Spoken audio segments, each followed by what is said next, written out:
સુરતમાં સવેલાધાર વરસાદથી કીમ નદી બે કાંઠે વહી માંગરોળના શેઠી ગામે લો લેવલ બ્રિજ પાણીમાં ગરકાવ થયો. બ્રિજ પર પાણી ફરી વળતા વાહન વ્યવહાર સંપૂર્ણપણે બંધ થયો છે. રસ્તો બંધ થતા સ્થાનિકો અને વાહન ચાલકોને ભારે હાલાકી સર્જાઈ. કીમ નદીએ રૌદ્ર સ્વરૂપ ધારણ કરતા તંત્રએ લોકોને અપીલ કરી. લોકોને બ્રિજ પરથી પસાર ન થવા માટે તંત્રએ અપીલ કરી છે. રસ્તો બંધ થતા લોકો 25 કિલોમીટર લાંબો ચક્રાવો ખાવા પણ મજબૂર બન્યા છે. બ્રિજ પર નદીના પાણી ફરી વળ્યા છે, જેને કારણે રસ્તો સંપૂર્ણપણે બંધ થયો છે.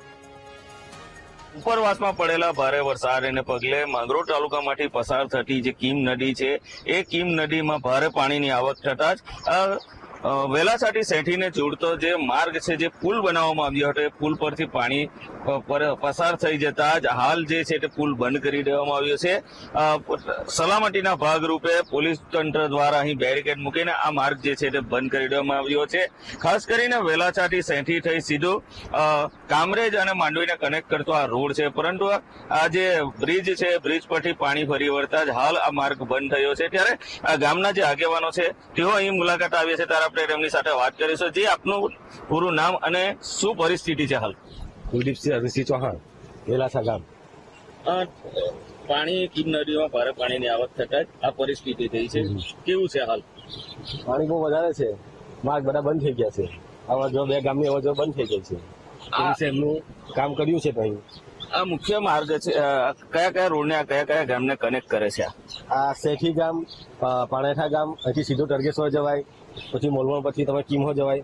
આ રસ્તો કેવી પરિસ્થિતિ, કેટલી તકલીફ લોકો? તકલીફ એટલે હવે આજે પાણીની તો રાહુલ એ લોકોનો વ્યવહાર બધો બંધ થઈ ગયો.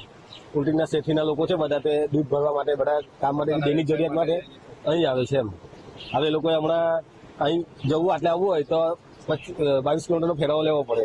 કીમ ચારસા થઈને કુસુમમાંથી આવવું પડે. ચોક્કસથી અન્ય યુવાન છે, વાત કરીશું. જે આપનું પૂરું નામ અને શું પરિસ્થિતિ? મારું નામ જયરથસિંહ ભારત છે. અત્યારે હાલ સેઠી અને વેલેચા માર્ગ વચ્ચે પાણી ફુલ્લી ઉપરથી જઈ રહ્યું છે, એટલા માટે બધાના વ્યવસાય જવા માટે થોડો પ્રોબ્લેમ આવે છે એના માટે.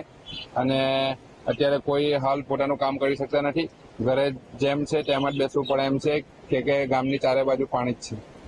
જી ચોક્કસથી કે જે પ્રમાણે ભારે, હું કેમેરામેનને ફરી કહીશ કે દ્રશ્ય બતાવવાનો પ્રયાસ કરે કે આ જે પાણી છે, પાણી બ્રિજ પરથી ઓવરટેપિંગ થતા જ આ જે પુલ છે બંધ કરી દેવામાં આવ્યો છે. મહત્વનું છે કે આજે સ્કૂલમાં તો રજા જાહેર કરી દેવામાં આવી છે, જેથી જે બાળકો છે, બાળકોને ચિંતા નથી, પરંતુ જે નોકરિયાત વર્ગ છે, પોતાના કામ ધંધે જતા હોય છે, તેઓને ભારે તકલીફનો સામનો કરવો પડે છે. કારણ કે વેલાસાથી શેઠીને જોડતો આ સીધો માર્ગ છે અને તેઓ ફક્ત શેઠીથી વેલાસા 2 કિલોમીટર પહોંચી જતા હોય છે. તેના બદલે હવે 20 થી 25 કિલોમીટરનો ફેરાવો લેવો પડે છે. તેઓ માંગરોળ જવું હોય કે કોસંબા જવું હોય, ફેરાવો લઈને જવું પડે એમ છે. ત્યારે હાલ આ બ્રિજ પરથી પાણી ફરી વળતા લોકોને હાલાકીમાં વધારો થયો છે. અને ખાસ કરીને સુરત ગ્રામ્ય વિસ્તારમાં આજે વહેલી સવાર આમ તો વરસાદે વિરામ લીધો છે, પરંતુ જે પ્રમાણે ગત રોજ વરસાદ વધુ વરસ્યો હતો, તેના કારણે ઠેર ઠેર જળબંબાકારની સ્થિતિનું નિર્માણ થયું હતું. સ્ટેટ હાઈવે પર પણ પાણી ફરી વળતા લોકો, જે વાહન ચાલકો છે, તેઓને ભારે હાલાકીનો સામનો કરવો પડ્યો હતો. કેમેરામેન નાઝીમ સાથે નિર્મલ પટેલ, વીટીવી ન્યૂઝ, સુરત.